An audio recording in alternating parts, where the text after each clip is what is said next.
जो देश 1970 में इतना गरीब था कि वहाँ के लोगों के पास खाने के पैसे तक नहीं थे, आज इस देश के पास इतना सोना है कि दुनिया का 30% गोल्ड वो देश अकेले ही सेल करता है। जी हाँ, मैं बात कर रहा हूँ दुबई की।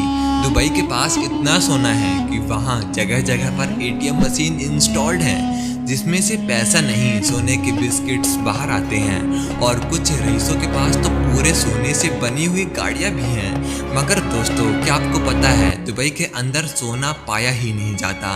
तो फिर दुबई में सोना इतना सस्ता क्यों? आखिर दुबई में इतना सोना आया कहाँ से?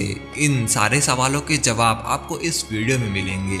आज से 50 साल पहले दुबई में सिर्फ रेत के टीले ही टीले हुआ करते थे, मगर इन 50 सालों में दुबई ने ना जाने कौन सी जादू की छड़ी घुमाई कि आज दुबई रेत में भी हाथ लगा दे तो वो भी सोना बन जाता है।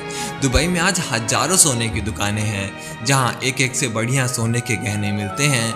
यहाँ के गहने इतने सुंदर होते हैं कि उन्हें भी पसंद आ जाएं, जिन्हें गहनों का कोई शौक भी नहीं है।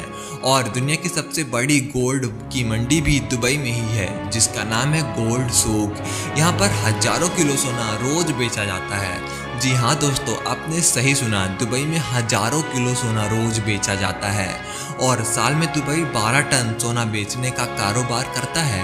लोग सोचते हैं दुबई सिर्फ तेल बेच कर ही इतना अमीर है, मगर दुबई की इस तरक्की में गोल्ड के व्यापार का भी बहुत बड़ा रोल है। मगर दोस्तों, जब दुबई में सोना पाया ही नहीं जाता तो दुबई इतना सोना आखिर पाता कहाँ से है? दोस्तों, दरअसल दुबई कच्चा सोना बहुत बड़ी मात्रा में साउथ अफ्रीका से इंपोर्ट करता है, फिर उसे अच्छी तरह से रिफाइन करके मार्केटों में बेचता है, जिसमें किसी भी प्रकार की कोई भी मिलावट नहीं रहती। दुबई में तैयार हुआ सोना अपने शुद्धता के लिए जाना जाता है। यह शुद्धता ऐसे ही नहीं आती, बल्कि यहाँ तैयार किया हुआ सोना पूरी तरह से शुद्ध है। इसके लिए दुबई इस पर अपनी एक मोहर भी लगाता है। दुबई में तैयार किया गया सोना पूरी दुनिया में मान्य होता है, जो हाथों हाथ बिक भी जाता है। दुबई में सोने का व्यापार करने वाली 4000 से भी ज़्यादा कंपनियां हैं, और अगर कोई व्यापारी सोने में मिलावट करके उसे बेचता है तो इसमें दुबई का कानून भी उसके खिलाफ है। वो एक दंडनीय अपराध माना जाएगा, जिसके चलते दुकानदार को 2 साल की सज़ा और 2 करोड़ तक का जुर्माना भी हो सकता है। यह तो बात थी शुद्धता की, मगर अब बात आती है कि दुबई में सोना इतना सस्ता क्यों है? दुबई भी तो हमारी तरह सोना बाहर से खरीद कर लाता है, तो दुबई में सोना सस्ता क्यों? और हमारे देश भारत में सोना इतना महंगा क्यों? इसका आंसर है दोस्तों, सोने पर लगने वाला टैक्स, जो कि दुबई में सिर्फ 5% है।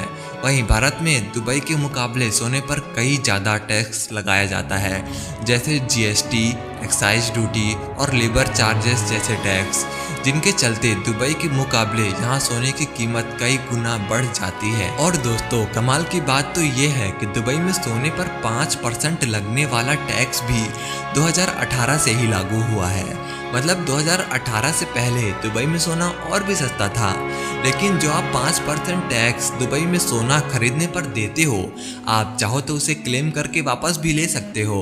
मतलब दुबई में सोना खरीदना काफ़ी सस्ता है। दुबई में गोल्ड की दुकानें सिर्फ गोल्ड के मंडियों में ही नहीं, मॉल्स में और ओपन में भी दिख जाएंगी, जहां पर आपको एक से बढ़कर एक सोने की ज्वेलरी मिलेंगी। और कमाल की बात तो ये है कि दुबई की सरकार हर दुकानों में सोने का दाम फिक्स करके रखती है, जिससे ग्राहकों को गोल्ड लेने में कोई भी दिक्कतों का सामना ना करना पड़े।